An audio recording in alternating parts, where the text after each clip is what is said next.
നിർഭാഗ്യകരമായി പോയി. നെട്ടൂരാന്റെ വളർച്ചയാണ് ഇപ്പോൾ പാർട്ടിക്കാർക്ക് പ്രശ്നം.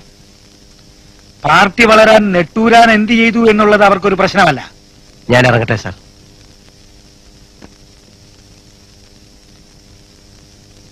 തൽക്കാലം ഇങ്ങനെ നിൽക്കട്ടെ നെട്ടൂരാനെ. അധികാരത്തിലിരിക്കുന്ന ഏത് രാഷ്ട്രീയ പ്രസ്ഥാനത്തിലും ഉണ്ടാകാവുന്ന ഒരു പ്രശ്നമാണിത്.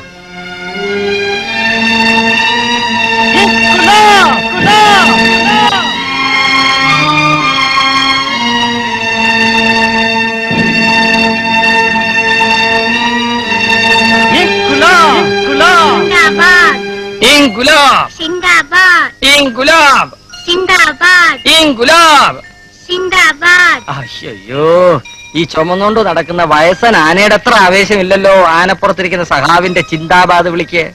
നല്ല സ്ട്രോങ് ആയിട്ടൊരു ചിന്താബാദ് തന്നെ.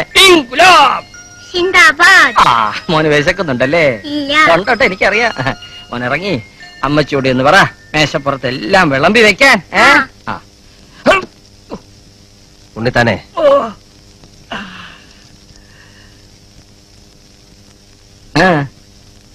പാർട്ടിക്കാരുടെ മുമ്പില് ഞാനിപ്പം വെറും മുതലാളി മാത്രമാണോ? അതുകൊണ്ട് ഇപ്പൊ 4 നേരം വല്ലതും കഴിച്ചോണ്ട് കിടക്കുന്നു. അന്ന് നല്ല ബുദ്ധി തോന്നി ഇത്രയും ഉണ്ടാക്കിയിട്ടില്ലായിരുന്നെങ്കിൽ സഖാവ് നെട്ടൂരാനിപ്പൊ പട്ടിണി കോലമായി. അന്നമ്മ പറയി പെറ്റ് പന്തിരികുലം പോലെ 12 എണ്ണത്തിനെയും പെറ്റ്. അതുങ്ങളെല്ലാം കൂടി വല്ല പലഹാരക്കടയുടെ മുമ്പിലും ചെന്ന് നിന്ന് വായി നോക്കി കൊതിവെള്ളം ഇറക്കുന്നതിന്റെ സഹിക്കാൻ വയ്യാതെ മൊയിലാളി വല്ല കടപ്പുറത്തും ചെന്ന് വിഷമടിച്ച് ചത്തു കഴിയുമ്പോ അന്നമ്മയും പിള്ളേരെയും പിടിച്ചു നിർത്തി ഒരു ഫോട്ടോയും എടുത്ത് പത്രസമ്മേളനവും നടത്തി നെട്ടൂരാൻ കുടുംബസഹായ ഫണ്ട് ഉണ്ടാക്കി പുഴുങ്ങി ഊട്ടി ഒലത്തിയേനെ പാർട്ടിയിലെ കരിങ്കാലികള്. മതി മതി മതി. എന്താ പിടിക്കണില്ലേ? മതി എങ്കി മതി. മൊയിലാളി എങ്കി മൊയിലാളി. ഉണ്ണിത്താൻ പോയി വല്ലതും കഴിക്കേ. പിന്നെ വരണില്ലേ? ആ